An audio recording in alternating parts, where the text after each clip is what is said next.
Vamos orar e vamos pedir ao Senhor que venha nos abençoar no dia de hoje, em nome de Jesus, amém?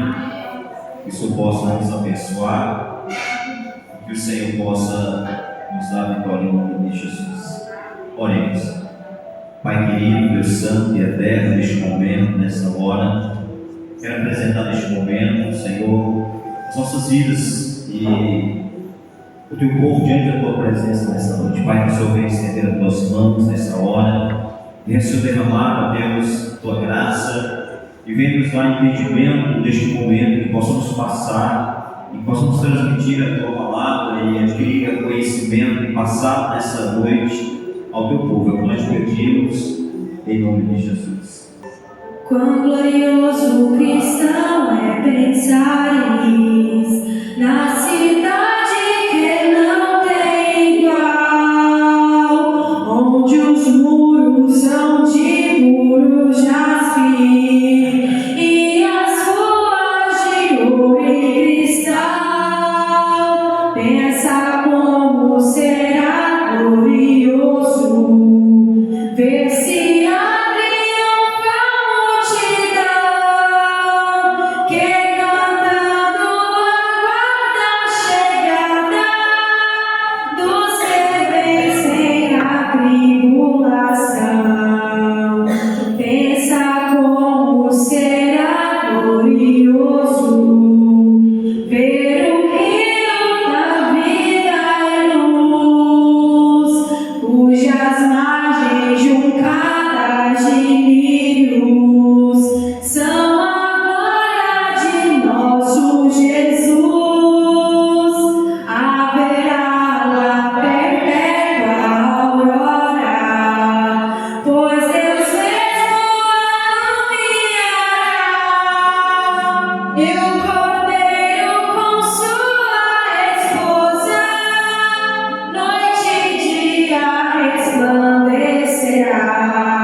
essa quarta semana do seminário sobre batalha espiritual. Já falamos aqui sobre a batalha espiritual. Precisamos repreender Satanás, repreender o inimigo. Aleluia. E já falamos sobre heranças espirituais, falamos sobre armas. E hoje nós vamos falar sobre os dois reinos dessa batalha. Que o Senhor venha esclarecer e venha nos dar vitória em nome de Jesus Cristo. Gostaria que você abrisse sua Bíblia aí, Colossenses capítulo 1, o verso de número 13.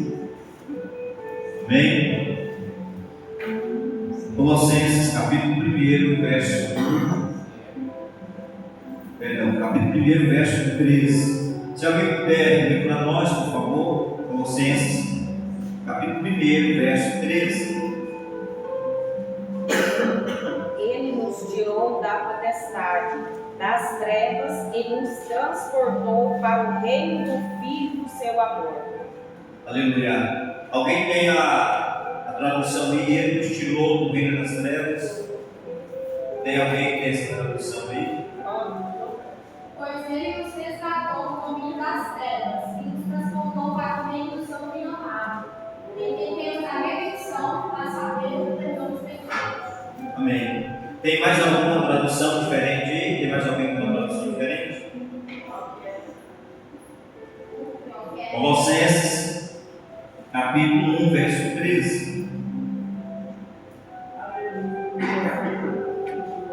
Colossenses, capítulo 1, verso 13. Tem alguém que tem uma tradução diferente? Nós vimos em potestade, nós vimos rei, mas eu creio que essas são as traduções mais. E nos resgatou do domínio das trevas e nos transportou para o reino do seu Filho amado. Amém. Então nós vimos aí já três traduções, né? Uma falou potestade, uma falou rei e outra falou domínio. Eu quero mostrar para os irmãos aqui os reinos espirituais. Amém? Os reinos espirituais, eles são reais e eles existem. O nosso mundo em relação ao reino espiritual seria como se aqui a igreja fosse o mundo, esse reino que nós temos, material, e o reino espiritual seria todo o planeta Terra. Então a dimensão dele é muito maior, muito mais abrangente, e ele também é muito mais real sobre a vida de cada um. E eu gostaria que você focasse aqui os seus olhos também, o seu coração. Nós vamos estar falando sobre esses dois reinos. Aleluia. E ele é muito importante para a nossa compreensão. Você pode ver aqui, irmão, você pode perceber que a diferença da ilustração. Olha a diferença da ilustração. Reino de Deus. Nós temos aí no texto que ele nos tirou do reino das trevas e fez o quê? Nos transportou para o reino do Filho do seu amor. Aleluia. Olha o contraste entre o reino de Deus e o reino das trevas. É um contraste muito grande. Aleluia. E quando faz uma comparação, todo mundo quer vir para esse reino. Todas as pessoas querem estar inseridas nesse reino.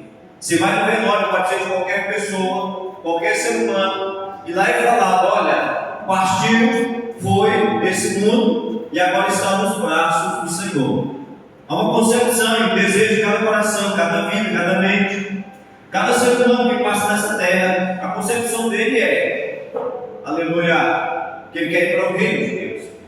Isso é bom e a vontade de Deus. A Bíblia diz que Deus não tem prazer na morte do ímpio. Não há prazer na morte do ímpio. Então Deus quer que todos vão para o seu reino. Morre um jogador, de repente, no outro dia sai uma chave, sai uma fotinha com a caricatura daquele jogador lá em cima, jogando bola no céu. Então todos querem ir para o reino de Deus. Todos querem buscar aqui. Todos querem participar e viver nesse reino. Mas, em contrapartida, há um outro reino aqui, aleluia, que é contrastado com trevas e também com escuridão. Ninguém quer ir para esse reino. Eu só vi uma pessoa esse mês agora falando que dava a vaga dele para o céu, para quem quisesse ir. Mas eu vejo que é um estado de loucura de uma pessoa que não tem concepção, conhecimento e entendimento da realidade que existe sobre esses reinos, sobre essas vidas, sobre essas pessoas. Nós simplesmente temos que ter um coração de misericórdia e Deus tem piedade. Amém? Então, que nós vemos uma destinação: o reino de Deus, representado aqui por essa luz, glória, poderio e majestade, e o reino das trevas, representado por escuridão, aprisionamento e uma sensação de destruição. Então nós precisamos entender que esses reinos, eles são reais. E eu vou repetir o que eu falei aqui, porque talvez alguém não entendeu. Qual é a dimensão do mundo espiritual? O mundo espiritual, ele é grande, ele é imenso, e ele é mais real do que o nosso próprio mundo físico. Vou fazer novamente a comparação. O nosso mundo físico seria a igreja. O mundo físico, nós vivemos, seria a igreja. É uma comparação. E o mundo espiritual seria o resto de todo o planeta. Por quê? Porque o mundo espiritual, ele é maior e ele é real, tão mais do que o mundo que nós conhecemos. Vamos lá. Pode passar, irmão. Designação de reino. Vamos entender o que é um reino. O reino é um estado ou território, ou seja, um lugar, território. E esse território é governado por um monarca, um soberano, alguém que tem autoridade, que dita as leis, faz cumprir as regras e que está sob o controle de todas as coisas. Então aqui nós sabemos que a legalidade é um domínio, é um reino, há uma legalidade. E enquanto o cristão não entender sobre legalidade no mundo espiritual, ele não consegue romper, ele não consegue vencer. Então vimos aqui que o que é o conceito, que é a designação de um reino. Pode passar para o próximo. O primeiro reino que nós vamos falar sobre o reino de Deus. Aleluia. Aleluia. O reino de Deus, a Bíblia não nos fala do momento da sua criação. O reino de Deus é basicamente o domínio, o reinado ou a soberania de Deus sobre tudo. Preste atenção nessa palavra. Soberania de Deus sobre tudo. O reino de Deus, ele existe desde sempre. Não há história na Bíblia que fala sobre a criação do reino de Deus. Então é algo que foge da nossa compreensão, pois o reino de Deus existe desde sempre. Não há como eu chegar aqui, colocar no campo de ensaio, no laboratório e tentar te explicar sobre o reino de Deus. O reino de Deus simplesmente ele é. Simplesmente ele existe e foge da nossa compreensão. Amém? Porque a existência de Deus ela veio e ela sempre existiu e não tinha o espaço-tempo onde a física está inserida. Não havia o espaço-tempo. A um certo momento Deus então declara sobre o poder da sua palavra um espaço-tempo. E nesse espaço-tempo ele cria o mundo físico que nós vivemos. Mas o seu reino, ele existe desde sempre. Nesse reino é estabelecido o governo, as suas leis e também as suas ordens. Aleluia. Então o reino de Deus, ele sempre existiu, mas agora talvez você vai me perguntar, pastor, mas como sempre existiu? Não há fato científico e não há entendimento para explicar a existência eterna do reino de Deus. Porque quando nós olhamos para esse banco, aí já vem primeiro na nossa mente a concepção. Uma árvore lá no estado do Pará brotou. Esse banco, a madeira veio de lá. E essa madeira ela é um angelim perto. Aquela árvore ela durou vários e vários anos para crescer e ela foi crescendo igual cresce qualquer planta que nós temos conhecimento. Se tornou uma árvore frondosa, alguém foi lá e cortou. Carregou e levou para aquela serraria e ali cortou e dividiu por branches. E ela veio e chegou até. Alguém pegou ferramentas, pregos, parafusos, cola, lixou, planeou, cortou, modelou, pintou, e aí nós vemos esse banco. No dia que nós vendemos esse pão queimar, ele deixa de existir. Então nós entendemos que por concepção de existência é princípio, meio e fim. Começo e final. Aleluia. Esse é o princípio. Só que isso não se aplica ao reino de Deus, porque o reino de Deus ele é atemporal. Ele não está atrelado ao tempo. Então simplesmente eu quero que você entenda que ele sempre existiu. Aleluia. A única coisa que mudou é que Deus, em um espaço dessa existência, ele abre uma questão sobre o espaço-tempo, cria o mundo físico. O mundo físico ele tem início, ele tem o meio e ele tem o fim. Aleluia. Então eu quero que você entenda isso. Talvez seja difícil para você, mas quero que você entenda isso. O reino de Deus ele sempre existiu. Pode passar o próximo. O dele. A lei do reino. O reino, na verdade, né? A lei do reino de Deus. Quais são as leis do reino de Deus? Os mandamentos fundamentais. Quais são eles? Amar a Deus e ao próximo. É a base de toda a lei de Deus. Nós não sabemos se essa lei ela se aplica, mas entendemos porque nós recebemos do céu aquilo que está no tabernáculo do céu, nós recebemos do tabernáculo da terra. Então nós cremos também que essa lei ela faz-se jus também no reino de Deus, não só no reino material humano, mas ela faz jus também ao reino de Deus. Jesus sintetizou toda a lei em amar a Deus acima de tudo e ao próximo como a si mesmo. Essa é a lei real do reino de Deus. Isso aqui é muito interessante, irmãos, porque alguém chegou, Jesus estava reunido ali com alguns doutores da lei, e alguém chegou para tentar Jesus. O texto diz que alguém chegou para colocar Jesus à prova, e ele perguntou: Senhor, o que eu faço para ter a vida eterna? Aleluia. Jesus, sabendo conhecer o coração, porque ele conhece todos os corações, ele então responde: como que você entende a lei de Deus?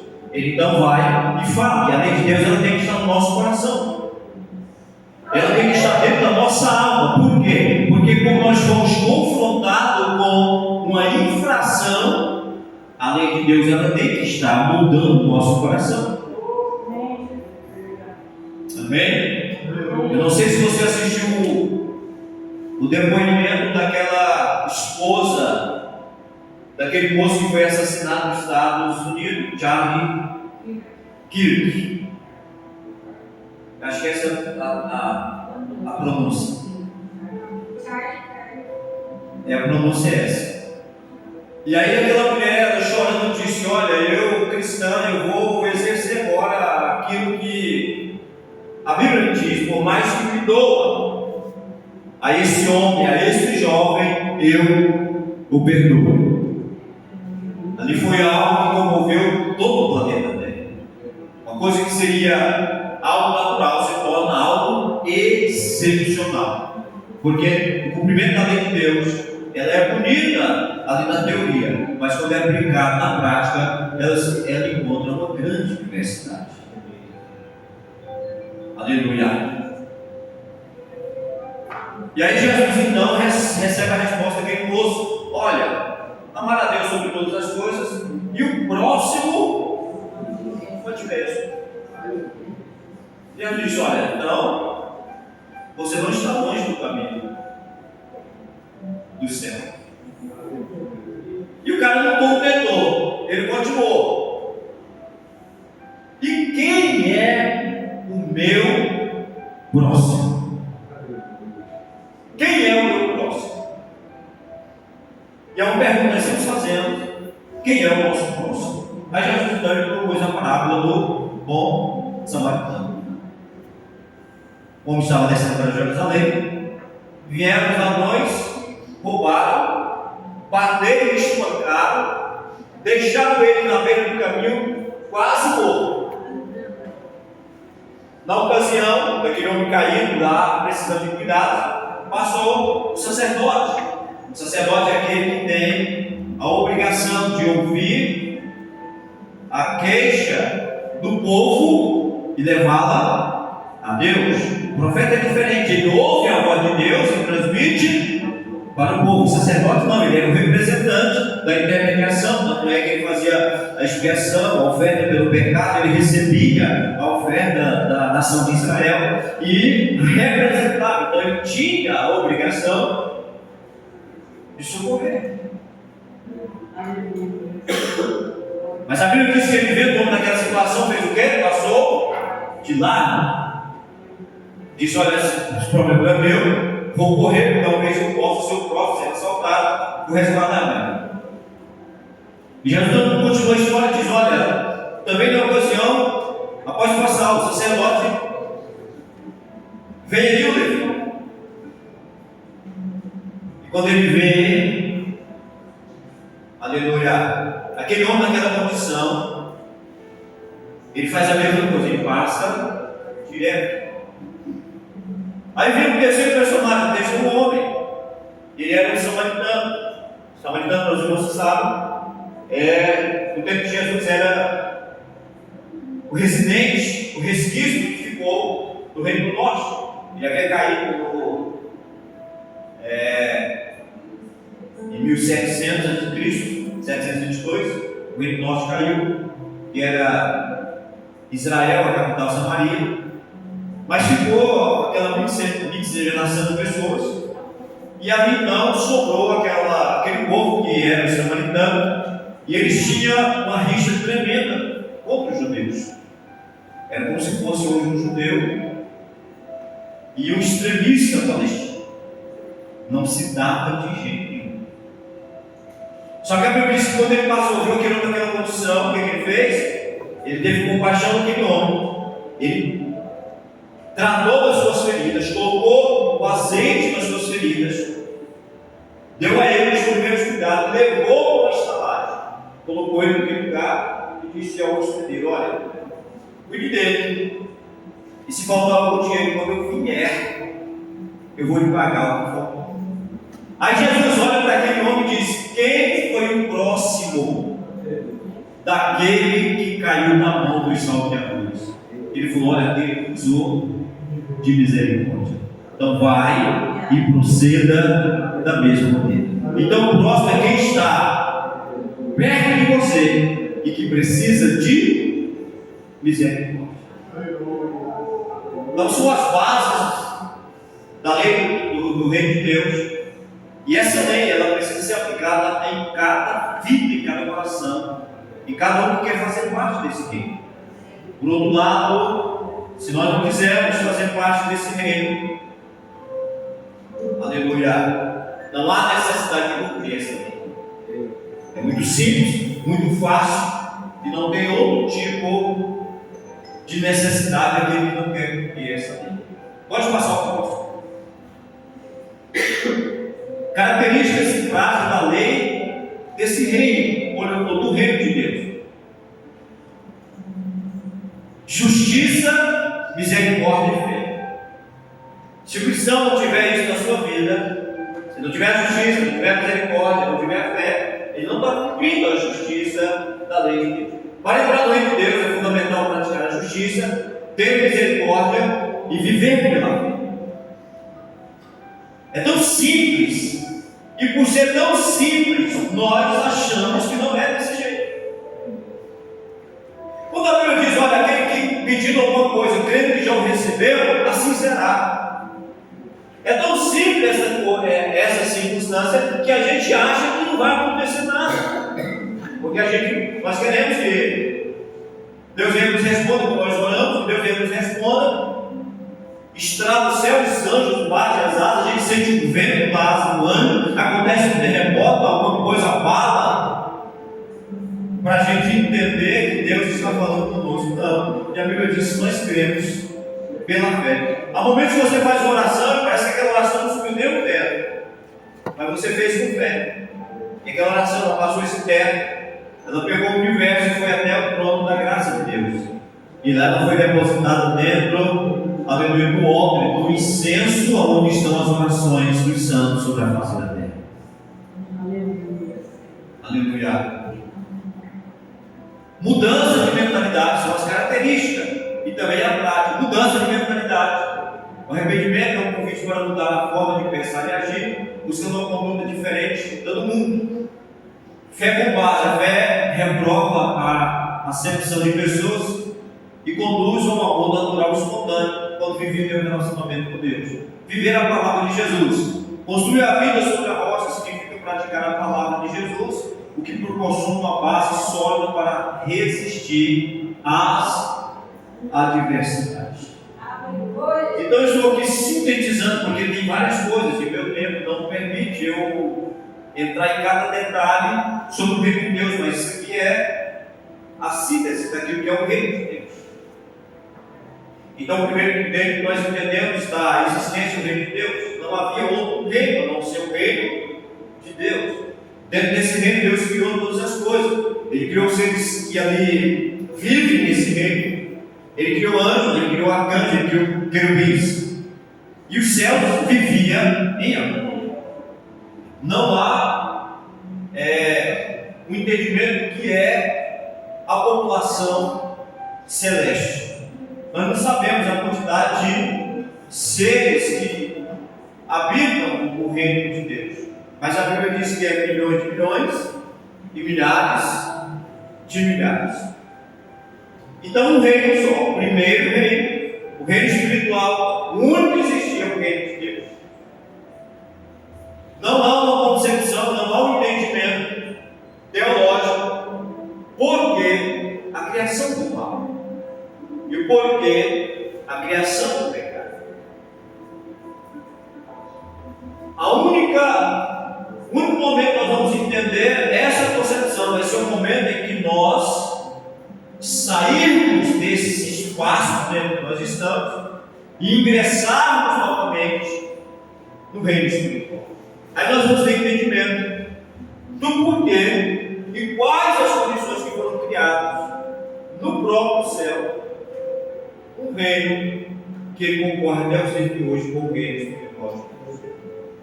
Amém? Amém. Aleluia. O texto sagrado, eu gostaria que você abrisse a sua Bíblia, vamos entrar na palavra.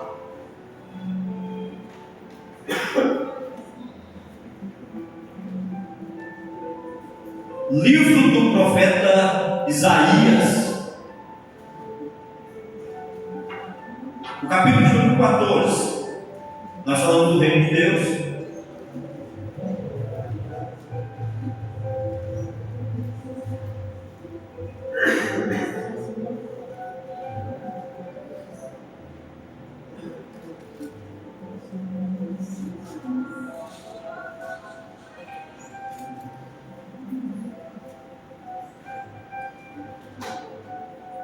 Isaías capítulo número 14, e nós vamos ler alguns versículos aqui nesse. Isaías capítulo número 14, nós vamos ler alguns versículos nessa. Então nós entendemos aqui, pela essa introdução, que o único reino que existia era um reino de amor, de paz, de graça e de misericórdia, isento de mal, isento de pecado, isento de qualquer indício de iniquidade, de erro, defeito ou corruptibilidade. Então, o primeiro reino, essas características do reino faziam que a harmonia da graça de Deus se estabelecesse sobre toda a sua própria criação. Mas de repente, sem uma explicação plausível, e muitos vão levantar teses, colocar estudos, formar opiniões, mas ninguém vai chegar a um consenso porque nasceu um mal. Porque lá no meio veio uma característica do mal. Alguém pode dizer, que Deus estava testando a sua própria criação na questão do livre-arbítrio, do direito de escolher aquilo que ele quer, o bem ou o mal. Então essa é a tese mais plausível, a mais estudada e também a mais ensinada. Então é uma tese que nós estudamos. Os exegetas, eles discorrem sobre ela, mas na verdade nós não vamos saber a essência a não ser lá na glória. Em um estado, em um momento desse reino, que eu falei para você que tem justiça, tem misericórdia, que muda a mentalidade, traz harmonia e paz, aleluia. De uma hora para outra, acontece algo inimaginável nesse reino. Porque nós temos nesse reino, o reino de Deus, e nós vimos aqui que o reino de Deus é um território, um lugar onde o soberano, o monarca, exerce o seu poder. E Deus ele tem poderes que são fora da curva de qualquer outra criatura. Ele tem a onisciência. O que é a onisciência? É a capacidade de conhecer simultaneamente todas as coisas ao mesmo tempo. Não existe, isso é um atributo de Deus. Quando você vai estudar teologia, quando você entrar nos atributos de Deus, você vai ver vários atributos de Deus, dos quais destaco 3 que eu vou mencionar aqui, que é a onisciência, a capacidade de conhecer todas as coisas, em todos os tempos, passado, presente e futuro, aleluia, simultaneamente. E isso é tremendo, pode não acontecer. Não há nenhum outro ser na criação que tenha um atributo de tamanha grandeza como esse. Outro atributo de Deus é a onipresença. Só Deus, e não há outro ser na criação dos reinos que tem esse atributo, essa característica da onipresença, é a capacidade simultânea de estar em todos os lugares ao mesmo tempo, no presente, no passado e no futuro. Dá para entender o negócio desse? Então essa é uma dos atributos deste governante desse reino. E o terceiro atributo, tem vários. A onipotência, aleluia, é o ser que concentra todo o poder, autoridade, desígnio na sua mão, no passado, no presente e também no futuro. Então não há entendimento, não há uma compreensão exata como que um ser que tem atributos tão poderosos permite que se levante dentro do seu reino um outro reino paralelo. Interessante isso, né? E faz a gente pensar. Amém? Isaías capítulo 14, a partir do verso 5. Já quebrantou o Senhor o bastão dos ímpios e o cetro dos dominadores. Aquele que feriu os povos com furor, com praga incessante.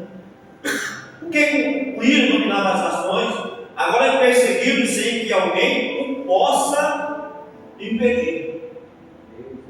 Já descansa, já está sossegado toda a terra. Exclama com júbilo. Até as falhas se alegram sobre ti, e os cedros do Líbano, dizendo: desde que tu caíste, ninguém sobe contra nós para nos cortar. O inferno desde o profundo se curvou por ti, para te sair um ponto na tua vida. Despertou por ti os mortos, e todos os príncipes da terra se fez levantar do seu trono a todos os reis e a todas as nações. Esses todos escudarão e dirão: tu também adoeceste como nós e foste semelhante a nós? Já foi derribado no inferno a tua soberba, com o som dos seus alaúdes. Os bichinhos de debaixo de ti cederão e os bichos te cobrirão. Por isso que Jesus, lá no livro de Marcos, se não me falha agora, no capítulo 9, ele falou sobre 3 advertências muito importantes. Se o teu olho te faz pecar, arranca e lança fora. Irmão, entenda que a palavra, senão o cara vai chegar em casa, já vai tomando conta, só estou vendo pecado, aí ele vai, ó, arranca a bola da biloga dos olhos e joga fora. Aí chega aqui só com o ovo, não é isso? Hã? Não, o pastor mandou arrancar os olhos e jogar fora. É arrancar, é você deixar de praticar. Lança fora. Porque é melhor você entrar no céu tendo um olho só do que ser lançado no inferno com os 2 olhos. E aí lá fala: aonde o fogo nunca apaga e o bicho nunca morre. A primeira vez da advertência de Jesus. E aí fala: se a tua mão te faz pecar, corta ela e lança ela fora. Não é para arrancar também, viu, irmão? Não é a literalidade da palavra, é deixar de praticar, colocar a mão. A mão representa a atividade humana. Lembra da promessa? Aonde colocar as suas mãos, onde colocar os seus pés, o Senhor vai prosperar. Aí vem a segunda recomendação, porque é melhor você entrar com uma mão só no céu do que tendo as 2 e ser lançado no inferno, aonde o fogo nunca apaga e o bicho nunca morre. Aí a terceira advertência, não sei se é Marcos 9, depois vamos ver com nós. Se o teu pé te faz tropeçar, arranca-o e lança fora de ti, porque é melhor entrar coxo na glória do que ter os 2 pés e ser lançado no inferno, onde o fogo nunca apaga e o bicho nunca morre. Tremendo isso, né? Então nós vemos aqui que Satanás foi lançado no reino que o próprio Deus criou, que é chamado reino das trevas, mundo dos mortos, reino do principado e da potestade, vários nomes, mas conhecido nessa noite como reino espiritual das trevas. Aí continua: os bichos debaixo de ti se estenderão e os bichos te cobrirão. Como caíste do céu, ó estrela da manhã, filha da alva, como foste lançado por terra, depredava as nações, e tu dizia no teu coração: subirei ao céu, e acima das estrelas de Deus exaltarei o meu trono, e no monte da congregação me assentarei, na banda do lado do norte, subirei acima das mais altas nuvens, e serei semelhante ao Altíssimo. Contudo, serás levado ao inferno, no mais profundo do abismo, e os que te virem te contemplarão, considerar-te-ão e dirão: este é o varão que fazia estremecer a terra e que fazia tremer os reinos.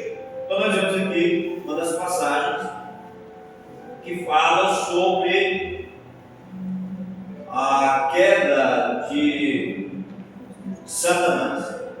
Alguém pode perguntar: pastor, o nome dele é Lúcifer? Não está na Bíblia. Aleluia. Alguns dizem que é Samael o seu nome, mas Lúcifer é uma característica daquele ser que leva luz, porque a Bíblia diz que ele era filho da alma, filho que leva luz. A alma é o quê? A alma é os primeiros raios solares. E após aqueles primeiros raios solares, a luz ela vem com a intensidade. Tanto é que a vereda do justo é considerada como a alma desta hora, que vai brilhando, brilhando, brilhando até ser dia perfeito. Então, a partir desse momento, por um pensamento, nós não vemos aqui ação. Não houve uma ação, não houve um estado de rebeldia, não houve um aquartelamento, um pensamento. E desse pensamento veio o comprometimento com 1/3 dos habitantes do céu. E nós vemos aqui ser criado pelo estado da desobediência reino diferente do reino de Deus. E ele foi fundado no abismo, nas trevas e na escuridão. E é uma coisa muito interessante, muito tremenda essa circunstância. Uma coisa que nós devemos, de uma forma tremenda, aleluia, de uma forma tremenda, nós precisamos refletir sobre o que nós estamos falando aqui nesta noite. Porque esses dois reinos, todo ser criado, se destinarão a eles. Eu volto a afirmar, esses dois reinos, todo ser criado, se destinarão a eles, ou seja, terão um destino nesses dois reinos. O capítulo 28 do livro de Ezequiel fala também do momento da criação desse reino, que é o reino das trevas. Quando você vai ler o livro aqui do profeta Ezequiel, você começa a ter lamentações sobre nações. Nós vemos aqui a nação sobre a nação de Tiro, a nação de Sidom. O que aconteceu? As nações que estavam ao redor de Israel, elas se alegraram pela queda tanto do reino do norte, do ano 700 e pouco antes de Cristo, quanto do reino do sul, tanto Israel como Judá. Um caiu em 722, se eu me lembro a memória, e o outro caiu em 586, por isso antes de Cristo. Houve a queda, houve uma destruição, e aquelas nações, o reino do norte deixou de existir, o reino do sul continuou, porque Deus tinha dado uma promessa a Davi que não ia destruir o seu reino. O reino dele seria para sempre. E Deus, aleluia, traria uma descendência e para sempre sentaria no trono do reinado de Davi. Tanto é que Davi, quando ouviu essa palavra, ficou muito emocionado de saber: Senhor, obrigado por o Senhor falar ao meu respeito, e não só ao meu respeito, mas a gerações futuras até a eternidade. Então essas nações, elas se alegraram muito pela queda da nação de Israel. E hoje, nos dias que nós estamos vivendo, hoje eu tenho me preocupado com a nossa nação. Porque é aquela nação que ela se alegra com a queda de Israel. Haverá uma lamentação sobre ela. E quando eu vou orar, eu tenho falado com Deus, nós temos um governante da nossa nação, que ele se alegra pela queda e pela destruição da herança de Jacó e da aliança de Abraão, que é o teu povo. Mas, Senhor, a nação inteira, o povo dessa nação, ele ama o Estado de Israel. A população ama o Estado de Israel. Aleluia. O pensamento da nação não reflete o pensamento da nossa liderança, da nossa nação, da atualidade. Hoje mesmo, no dia de ontem, quando o primeiro-ministro de Israel, ele discursava ali na sede das Nações Unidas, muitas delegações se levantaram e foram embora dando as costas, inclusive a delegação do Brasil. E nessa noite eu peço perdão ao Senhor, ao nosso Deus, que o Senhor venha perdoar. E este pensamento não é o pensamento da nação brasileira. A nação brasileira, ela ama a nação de Israel. Amém? Nossa, gente, passou. Então o que acontece? Deus levanta o profeta Ezequiel, e o profeta Ezequiel ele profetizou no tempo do cativeiro. E dentro dessa profecia, Deus trouxe uma profecia contra as nações que estavam se alegrando com a derrota de Israel. E sobre essas nações, Deus profetizou também sobre os seus reis. E no capítulo 28, fala aqui sobre uma profecia contra o rei de Tiro. Preste atenção. Parece que está falando de uma pessoa, mas de repente muda totalmente, aleluia, a referência de um ser humano. A partir do verso 11, que é a lamentação sobre o rei da cidade de Tiro. Veio ali a palavra do Senhor dizendo: filho do homem, levantou a lamentação sobre o rei de Tiro e diz-lhe: assim diz o Senhor Jeová, tu és o aferidor de medidas, aleluia, cheio de sabedoria e perfeito em formosura. Estavas no Éden, jardim de Deus. Esse Éden aqui é um Éden mineral, antes mesmo da criação do Éden na terra. Estava no Éden, jardim de Deus. Toda pedra preciosa era tua cobertura: a sardônia, o topázio, o diamante, a turquesa, o ônix, o jaspe, a safira, o carbunclo, a esmeralda, o ouro. Obra dos teus tambores, dos teus pífaros estava em ti. No dia em que fostes criado, foram preparados para ti. Tu eras o querubim ungido. Então, já não está falando de uma pessoa, e muito menos de um rei, que era o rei da cidade. Tu eras querubim ungido para proteger, e te estabeleci no monte santo de Deus. Estava no meio das pedras afogueadas, e nelas tu andavas. Perfeito era dos teus caminhos desde o dia em que foste criado, até que se achou iniquidade em ti. Na multiplicação do teu comércio, encheu o teu inferior de violência e pecaste, pelo que te lançarei no profundo, fora do monte de Deus, e te farei perecer, ó querubim protetor, entre as pedras afogueadas. Amém? Aleluia. Então aí vem o segundo rei. Pode passar para nós. Vem o segundo rei. Ele nasce, você precisa entender isso, que ele nasce dentro do próprio reino de Deus. Ele nasce pelo estado de desobediência. Segundo reino, o reino das trevas. O reino das trevas é um conceito religioso espiritual que representa o domínio de Satanás e das forças malignas, caracterizado pela corrupção, pecado, opressão, cegueira espiritual, e que se opõe ao reino de Deus. Se você vê uma pessoa pregando na rua e alguém hostilizando aquela pessoa, sabe que quem está hostilizando aquela pessoa, ele pertence a um reino diferente daquele que está pregando. Amém? Porque o reino das trevas se opõe ao reino de Deus.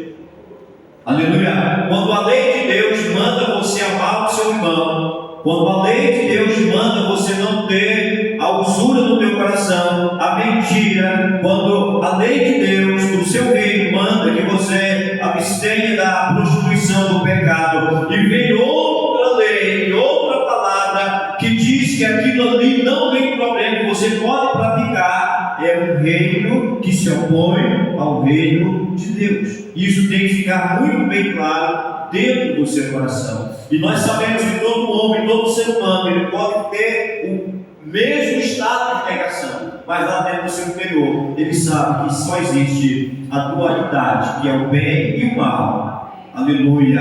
A luz e as trevas, o reino de Deus e o reino de Satanás. Só existem esses dois reinos. E nós temos aqui uma das características desse reino, e se essa característica estiver intrínseca no coração do homem, estiver intrínseca, se aquele homem praticar, ele está vivendo num reino diferente. E esse reino, ele é das forças malignas, ele tem a corrupção, ele é lajeado pelo pecado, ele está vivendo uma opressão, está na cegueira espiritual, e ele sempre vai se opor ao reino de Deus. A maioria das pessoas, elas não creem em Deus, não porque muitas das vezes são umas pessoas que têm o seu estado de ateísmo aguçado, ou é insensível à própria existência de Deus. Não, eu caracterizo como sendo uma questão moral. E eu vou te explicar por que moral. Porque a lei de Deus, ela é moral. E se você for aplicar as leis de Deus nas vidas do ser humano, ele vai ter que deixar de fazer várias coisas. Ele tem que deixar de pecar, ele tem que deixar de prostituir, ele tem que deixar de adulterar, ele tem que deixar o vício. Aleluia. E aí, muitas das vezes, o estado moral, ele não querer abandonar, ele não renega a própria existência de Deus.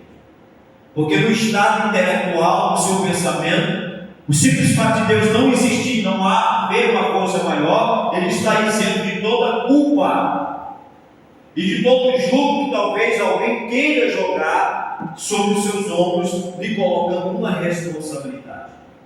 Porque ele entende que a vida, ela se acaba aqui, e os atos praticados, eles se findam no momento do óbito, e fica tudo por isso mesmo. Só que nós vemos aqui que há um reino, e esse reino não termina, e ele tem justiça, juízo e misericórdia. Então, o que inflige no pensamento de uma pessoa que tem uma questão moral não vai mudar aquilo que está estabelecido pelo primeiro reino, que é a responsabilidade, o compromisso e o juízo sobre toda a ação de todo homem sobre a face da terra. Aleluia. Pode passar o próximo. Aleluia, Jesus. Características do reino das trevas. Quem lidera esse reino é governado por Satanás, que tem o poder e a autoridade sobre este domínio. Preste atenção nisso aqui. Pastor, mas o diabo, quando ele caiu, não perdeu a sua força, ele é um querubim. Alguns sábios judeus acreditam que existem somente 4 querubins. Aleluia. E eles são representados nos 4 cantos da arca, ou a própria arca nesses 4 querubins seria uma espécie de trono de Deus. E o 5º querubim, aleluia, que seria o encosto desse trono, seria o próprio querubim ungido, mas ele caiu. Não vamos entrar agora nesse entendimento, porque aí eu vou ter que abrir um grande leque aqui, mostrando a referência da representação de cada querubim, representando cada ser da criação. E querubim ungido, e representava ali os seres marítimos, que era das águas, que é o dragão. Mas nós não vamos entrar nesse mérito, não é o tema de estudo agora. Aleluia. Então a atuação dele, ele é um querubim ungido para guardar o lugar da árvore da vida, guardar ali o lugar do jardim, daquelas árvores que ali estavam. A Bíblia diz que foi colocado querubins ali, guardando aquele lugar. Então são seres que têm a mesma equivalência de Satanás. Amém?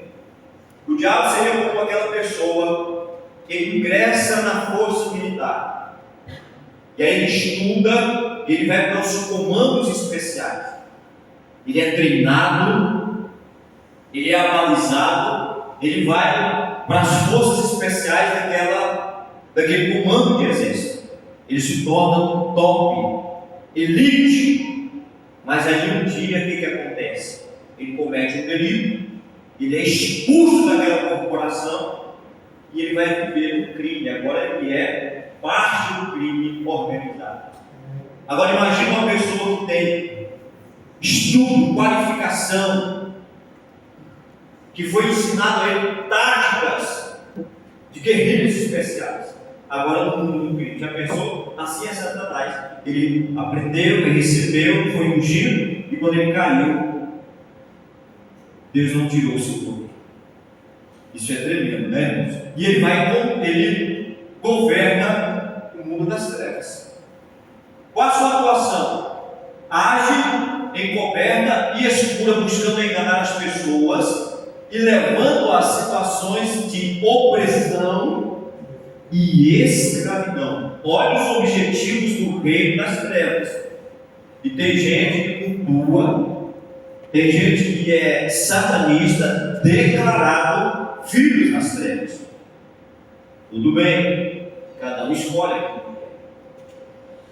A influência desse reino manifesta-se na vida humana através do pecado. Como que o reino recém-inaugurado de Satanás, como que ele entrou na terra? Porque Deus, aleluia, vem então e cria o terceiro. Ele cria o terceiro reino, que é o reino do governo humano. O reino que nós estamos vivendo, que é a nossa bênção. O governante desse reino é um homem que é criado à imagem e à semelhança de Deus. Deus faz do pó, levanta ele com o sopro, aquele sopro que é um espírito de vida, entra nas suas narinas e ele passa a ser uma alma vivente. Dá a ele o seu domínio, que é o planeta Terra, e dá a ele diretrizes de governo. Olha, domine sobre tudo: as aves do céu, os peixes, os répteis, a natureza, domine sobre tudo. Então ele recebe o reino. Aleluia. Então nós temos aqui agora já três reinos. O primeiro reino, o reino de Deus. O segundo reino, que é o reino caído de Satanás. E o reino do governo humano. Satanás ele não pode revidar diretamente, porque tem querubins guardando o reino de Deus. O reino de Deus tem um soberano sentado nele, que ele tem onisciência, onipresença e onipotência. Então ele não pode atacar diretamente o reino de Deus. Então ele vai no recém-reino criado, que é o reino humano. E ele é fragilizado porque ele tem a carne dele. Só que ainda não há um exercício da carne, porque não há nela pecado. Não há pecado nela. Então, o governante desse segundo reino, ele vem trabalhando encobertamente, buscando enganar, porque ele sabe que o governante daquele reino que foi criado na terra, ele tem emoções, ele age segundo emoções. E aí ele vê lá naquela terra, no planeta que nós estamos vivendo, no recém-reino, ele vê a oportunidade de implantar também o seu reino e fazer do lugar que ele foi jogado, fazer daquele local, agora transportá-lo para o reino que Deus havia criado para dar para o homem. Então esse foi o plano e projeto de Satanás. Como entrar nesse reino? E é muito interessante e importante isso aqui. Porque se você pecar, você entra imediatamente no reino das trevas. Você está entendendo o que eu estou te dizendo, irmão? Ah, mas eu sou crente, eu faço parte do reino da glória de Deus. Mas se você pecar, você imediatamente entra no reino das trevas. E tem hora que eu falo, Deus, isso é muito sério, porque é muito fácil pecar. Por isso que nós devemos, a Bíblia diz que nós devemos confessar as nossas culpas uns aos outros. Aleluia. Porque a intenção do reino das trevas é dominar aquilo que Deus criou, para que aquilo que Deus criou, sendo dominado, ele imediatamente atingiria a própria glória de Deus. Não tem coisa pior do que alguém tocar no seu filho. Não toque em você, mas toque no seu filho. E muitas das vezes você fala, nossa, podia ser em mim, podia ser comigo. A dor é tão grande, a dor é tão imensa que você fala, podia ser em mim, não no meu filho. Então o diabo ele faz essa ação para destruir o reino que havia sido criado também, que foi o terceiro reino do homem, para afrontar a própria existência de Deus. Como que ele fez? Através do pecado. Por isso que a Bíblia diz que todos pecaram e foram destituídos da glória de Deus. O que é destituído? Demitidos. Foi mandado embora da glória de Deus. Como ele fez? Ele chegou lá, havia uma ordenança de Deus para não comer da árvore, ou melhor, do fruto da árvore do conhecimento do bem e do mal. Irmãos, a Bíblia não diz que é uma maçã, viu? Você vai assistir a novela, está lá a maçã. Você vai assistir um filme, tem uma maçã. Qual é a maçã? Então popularizou uma maçã. Você vai para o desenho da Branca de Neve, a bruxa dá o quê? Uma maçã. Então popularizou, mas a Bíblia não diz que é uma maçã. Fala que é o fruto da árvore do conhecimento do bem e do mal. O diabo não podia, porque os reinos, tanto o físico como o primeiro reino, estavam coligados através do Espírito Santo de Deus. Porque a Bíblia diz que Deus vinha na viração do dia e tinha comunhão com o homem. Então estava ligado diretamente. Como cortar? Como quebrar? Como cessar? Através do pecado. O pecado desliga o homem imediatamente da graça de Deus. O pecado desliga o ser humano diretamente do reino da glória de Deus. Aleluia. E o diabo, quando ele vem, ele faz uma sessão espírita de incorporação, e ele se incorpora num dos animais da criação de Deus. E a Bíblia fala que era a serpente, era astuta dos mais astutos animais, das animalias que Deus havia criado.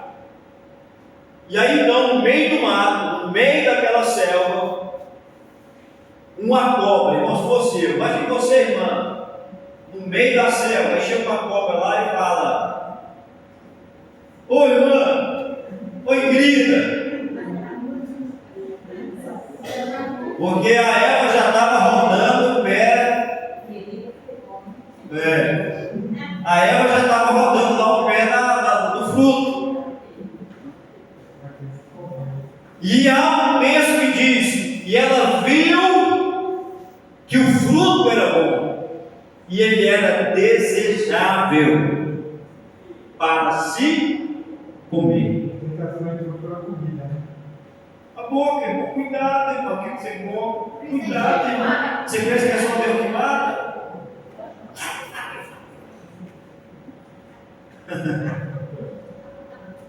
Aleluia. A comida pode ser a vida e também pode ser a sua morte. Se você comer bem, vida, comer mal, morte. Acaba engorda, colesterol, pressão alta, ritmia, de repente, morre. Amém? Então entrou pelo pecado, e o diabo entrou vendo o desejo. Cuidado com o seu desejo. A Bíblia diz que a concupiscência, aleluia, ela gera inimizade contra Deus. O que é a concupiscência, pastor? É um desejo sem controle de saciar a carne. Você não quer controlar o seu emocional, o seu intelecto, está dizendo não, vai dar errado, não vai não. Mas o desejo da carne, rapaz, eu vou fazer o que Deus quiser, não me engraçado.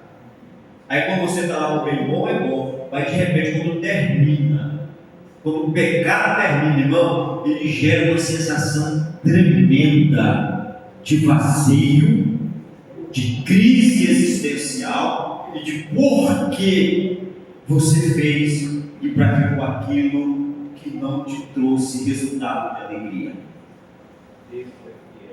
Olha, Eva, por que você não come? Deus me disse que o dia que eu comer, eu vou morrer. Que é isso? Bobeira. Deus, ele sabe que você, quando comer, será igual a ele. A mesma síndrome é transferida para o regente do reino do mundo físico. Você vai ser semelhante a ele. E você vai conhecer o bem e o mal. Ei, irmão, queria conhecer não. Queria não. Sabia que você não ia precisar levantar hoje para ir trabalhar? Sabia? Na hora que você fosse ganhar neném, não ia ter que ela dor. Você não ia nem ver, porque não ia ter dor do seu pai. Chega lá no céu, você pega ela, viu?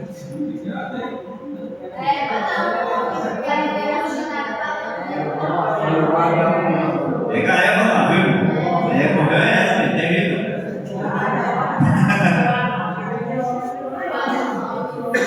Você está entendendo? Olha como que a coisa é séria. O diabo trabalhou sentidos. Aquela mulher estava lá vendo qual é a área que foi ativada, qual o sentido que foi ativado. Visão. Está lá de todo ponto no trem. Podia estar em casa fazendo outra coisa diferente, né? Mas está lá, na beiradinha da. O diabo viu logo, se aproximou. Aí depois o diabo falou, qual que foi o outro sentido que foi aguçado? Audição. Cuidado com o que você vê, cuidado com o que você ouve. Nós temos que ter um cuidado. Pega aí, rapaz. Como você vê? Aí aguçou o quê? Paladar. Porque ela viu que era um bom fruto e era desejoso. E ela comeu, e o cabeção do Adão estava do lado. Porque a Bíblia diz que ela comeu e deu cocó. Foi ou não foi, irmão? Foi induzido.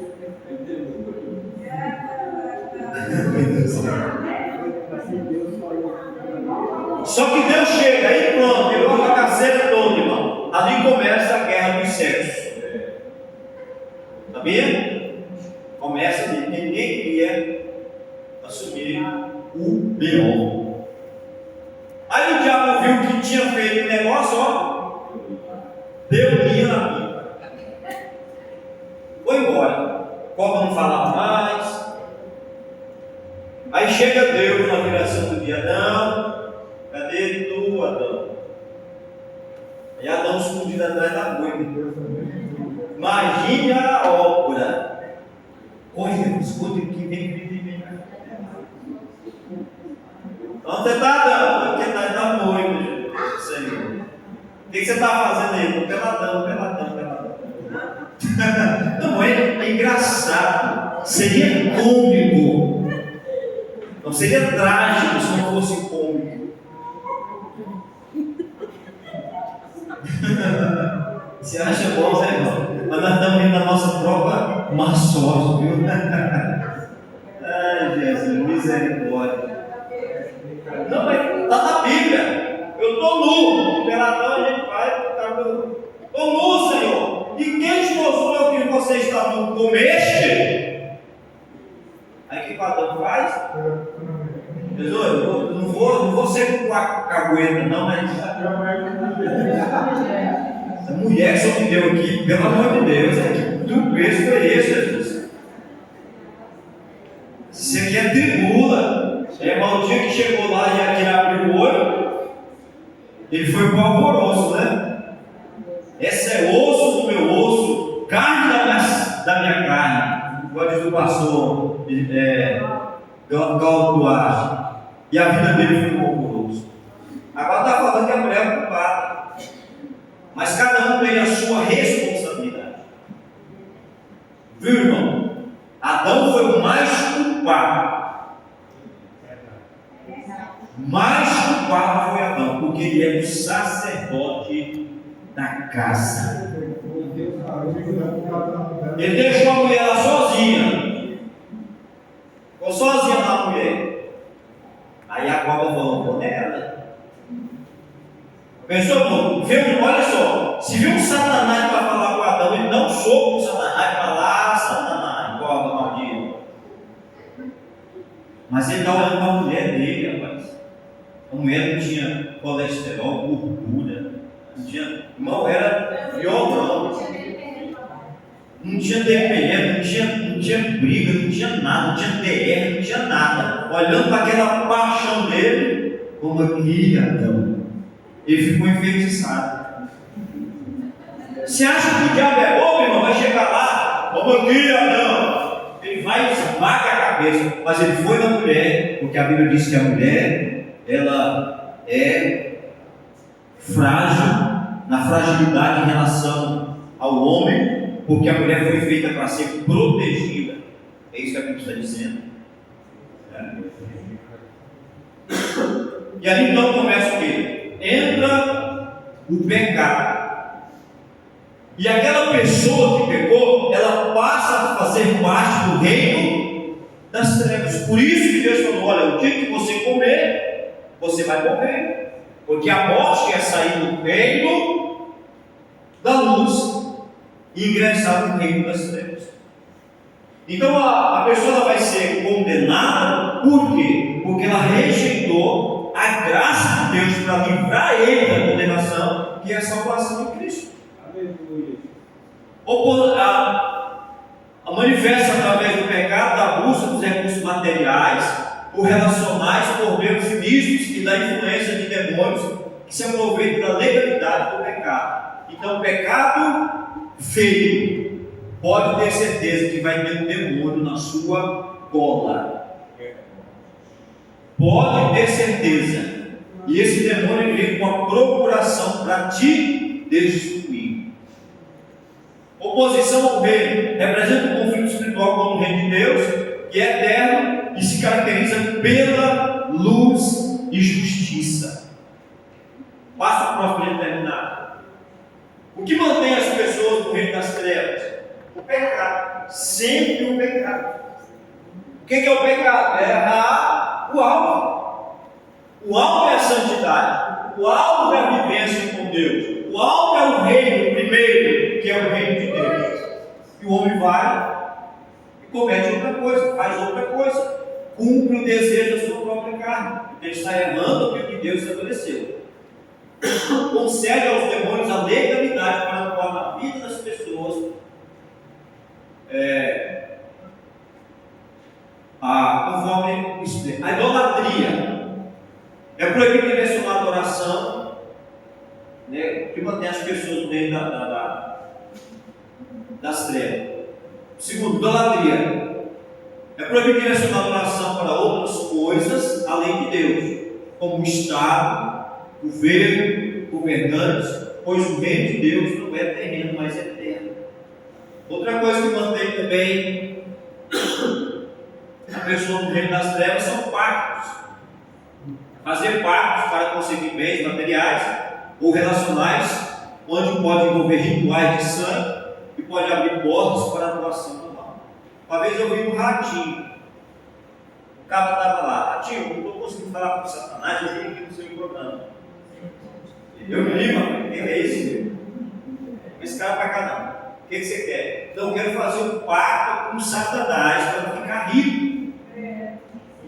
Não sei se alguém viu isso. Vamos abrir um radinho. Eu quero ficar rico, eu quero fazer um pacto com Satanás. Eu queria ver esse homem se ele ficou rico mesmo.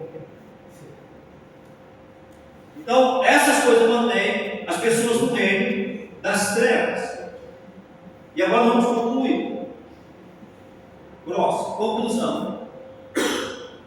Então você viu aqui o reino, primeiro reino de Deus. Você viu que dentro do reino de Deus saiu o segundo reino, que é o reino da morte, das trevas. O governante dele é Satanás. E o governo dele está ativo ainda. Eu vou repetir. O governo dele está ativo ainda. O tanto é que Jesus falou que ele governa este mundo. Olha que coisa tremenda. Ele é o príncipe deste mundo. Preste atenção, porque você não vai viver para sempre na terra. Você vai viver, ou você vai ter um estado eterno após a sua partida da terra. Mas viver na terra você não vai viver para sempre. Então, na terra é aonde você vai escolher o reino para você passar a sua eternidade. Hebreus capítulo de número 9, verso 27, ele diz assim: porque ao homem está ordenado morrer uma só vez. Depois disso, segue-se o juízo. E essas palavras precisam confrontar os nossos corações. Porque há uma eminência de a qualquer momento nós partirmos da terra. Em duas oportunidades. Seja ela pela extinção da vida, ou seja, bater com as 10, morrer, ou então você está preparado e escutar um som que ainda não tocou, que é o som da trombeta de Deus, a voz de um arcanjo e um alarido, aleluia. Aí nós vamos ser o quê? Arrebatados, e nós vamos encontrar com o Senhor dos Santos. Então isso aqui é muito sério. Nós estamos na evidência de partirmos dessa terra, e o carimbo da chancela para o passaporte do reino que nós vamos viver tem que ser carimbado aqui na terra. Você está entendendo como que é sério o negócio? É carimbado aqui na terra, ó. Cidadão do céu. Os dois reinos terão destinos diferentes no final. A Bíblia nos diz que o reino de Deus existe e permanecerá para todo sempre. Eu vou repetir novamente: o reino de Deus existe e permanecerá para todo sempre, de geração a geração, de geração a geração, de geração a geração, para todo o sempre. Aleluia. Volta lá de novo com a gente. O reino das trevas, ele será destruído e os seus súditos serão lançados no lago de fogo, onde a Bíblia chama de segunda morte. Temos que refletir a qual reino queremos pertencer. Essa decisão não é da tua mãe, não é do teu pai, não é do teu irmão, não é do teu esposo, não é da tua esposa, não é do teu filho, não é do teu pastor, nem da igreja que você congrega, dos amigos que você tem sido de amizade. Essa decisão ela é pessoal e intransferível. Pastor, então estamos mortos porque o pecado nos tirou da glória de Deus. O pecado quebrou o vínculo com o primeiro reino. Mas nós vimos a sua glória, a glória do unigênito. Porque Jesus veio e desfez, aleluia, toda a maldição. Ele desfez lá na cruz do Calvário. E a Bíblia diz que toda célula que era contra nós, ela foi cancelada. Aleluia.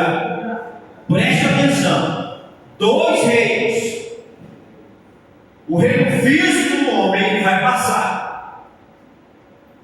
vai terminar. Deus vai criar um céu, uma terra, vai dar uma mudada no negócio. Esses reinos físicos vão passar. Vão permanecer só dois. O primeiro, ele existe e permanecerá para todo sempre. Você precisa, irmã, olha como é tão importante. Valorize isso, por amor de Deus. Paulo escrevendo aos Romanos, no capítulo 10, diz assim: olha, com o seu coração se crê, e com a sua boca se faz confissão. Você aceitou Jesus, foi apagado os seus pecados, imediatamente você é transportado do reino. Põe lá a primeira imagem, irmãos, os dois reinos. Foi o texto que nós começamos o estudo nessa noite. Como isso é importante e não é valorizado. Amém? Como isso é importante e não é valorizado. Aleluia. Em pecado eu fui formado e em iniquidade concebeu a minha mãe. Então você já nasce aqui, ó, com a tendência do reino das trevas. Aleluia. Mas Jesus Cristo, ele veio e fez o quê? Ele veio e nos resgatou do reino, aleluia, tenebroso das trevas e nos transportou para o reino, aleluia, da glória, do amor do seu Filho. Reino, aleluia, de Deus. Você hoje, irmã, faz parte do reino de Deus. Pastor, mas eu estou na terra. O sangue de Jesus Cristo, seu Filho, nos purifica de todo o pecado. E quem fez o homem entrar no reino das trevas? O pecado. Então, se foi purificado, você saiu do reino das trevas e foi colocado no reino da glória do seu amor, no reino de Deus. Dê valor nisso, irmão. Dê valor nisso, irmão. Aleluia. E aí, quando o dono do reino da luz vier, ele vai tomar, aleluia. O também no livro de Apocalipse diz: regozijai-vos, ó céus, porque foi tomado de novo o reino que pertence ao Senhor. Aleluia. E vai viver quem estiver praticando esse reino, irmão. Se aquele teu amigo viciado diz para você que a droga, a pornografia, o vício é uma coisa boa, diga para ele que isso são obras de reinos que vão perecer. Aleluia. Se aquele teu amigo de escola diz: não, rapaz, não tem problema, arruma uma namorada e pode deitar, pode ir para a cama com ela, praticar sexo, isso não tem problema não. Diga para ele que essa obra é uma obra do reino das trevas, e o reino das trevas eles vão perecer juntamente com todos aqueles que pertencem a eles. Se aquela pessoa está dizendo: olha, não tem problema mentir, diga a ele que a mentira é uma ação que tira o homem do reino da glória de Deus. Você está entendendo, irmão? Então, nesta batalha espiritual, você vai se identificar com o reino que você quer viver. Não há como servir dois senhores. Jesus falou: você há de aborrecer de um e vai se apegar ao outro. Não tem jeito. Aonde estiver a inclinação do teu coração, vai ser a inclinação do reino que vai te controlar. E você viu que o reino das trevas, ele tem uma característica: ele é a corrupção, é o pecado, é a opressão. Aleluia. Você está entendendo, irmãos? Então você tem que ter muito cuidado nessa coisa. Amém? Deus abençoe a sua vida.